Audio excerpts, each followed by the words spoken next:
নমস্কার বন্ধুরা, JS fresh কুকিংয়ে স্বাগত জানিয়ে আজকে চলে এসেছি নতুন একটি রেসিপি নিয়ে।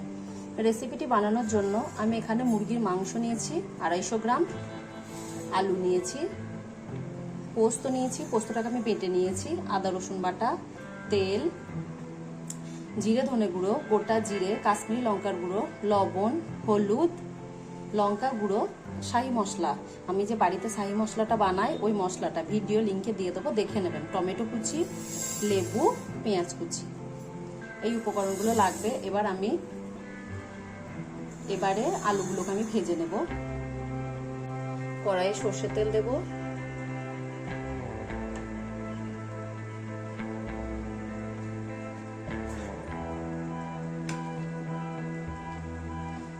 এবং আলুগুলোকে আমি ভেজে নেব।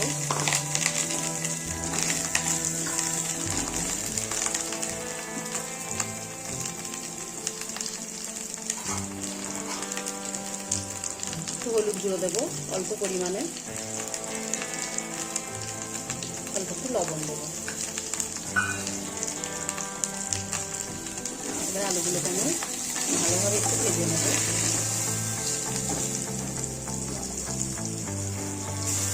আলুটাকে লাল লাল করে একটু ভেজে নেব। আলুটা আমার ভাজা হয়ে গেছে, এবার তুলে নেব।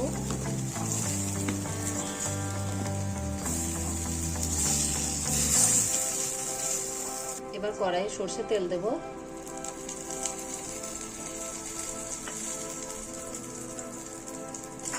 গোটা জিরে দেব, পেঁয়াজ কুচি দেব,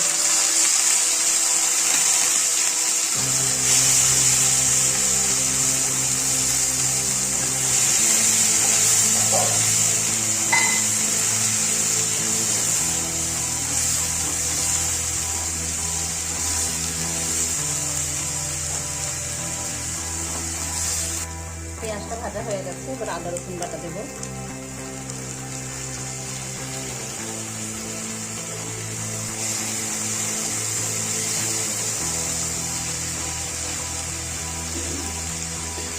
আমি যে পোস্ত নিয়েছিলাম ওটা বেটে নিয়েছি, মাথা পোস্তটা দিয়ে দেবো।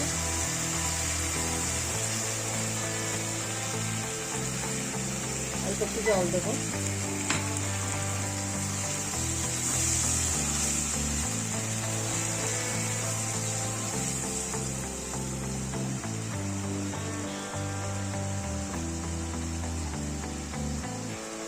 এবারে সব মশলাগুলো দিয়ে দেবো। তো আমি হলুদ গুঁড়ো নিয়েছিলাম আলুটাকে ভেজে নেবো বলে, কিন্তু মাংসতে কোনো হলুদ দেবো না। তাছাড়া সব মশলাগুলো দেবো।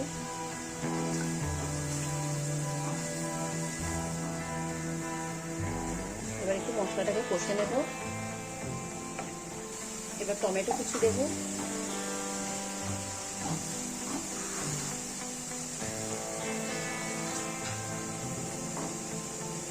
আমি যে লেবুটা নিয়েছিলাম রসটা দিয়ে দেবো।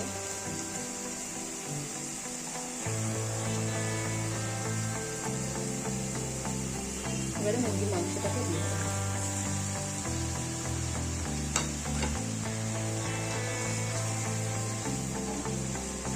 ভালো করে সব উপকরণগুলো একসঙ্গে মিশিয়ে দেবো, মিশিয়ে নেব।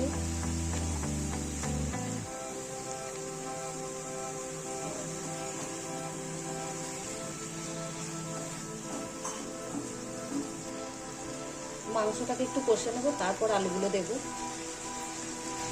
মাংসটাকে 2 মিনিট কষে নেব। মাংসটা 2 মিনিট কষা হয়ে গেছে, এবার আলুগুলোকে দিয়ে দেবো।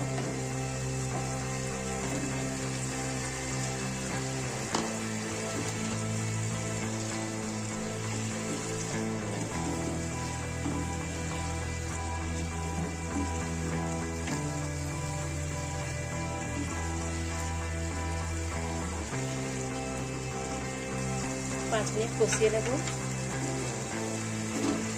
5 মিনিট কষে নেওয়ার পর জল দেব, আর একটু জল দেব।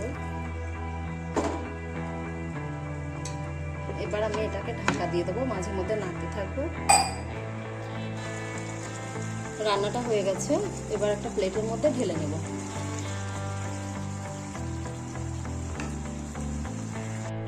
একটা পাত্রের মধ্যে ঢেলে নিয়েছি। রেসিপিটি যদি আপনাদের ভালো লাগে লাইক, কমেন্ট, শেয়ার এবং সাবস্ক্রাইব করবেন। পাশে থাকা বেল আইকনে ক্লিক করবেন। ধন্যবাদ।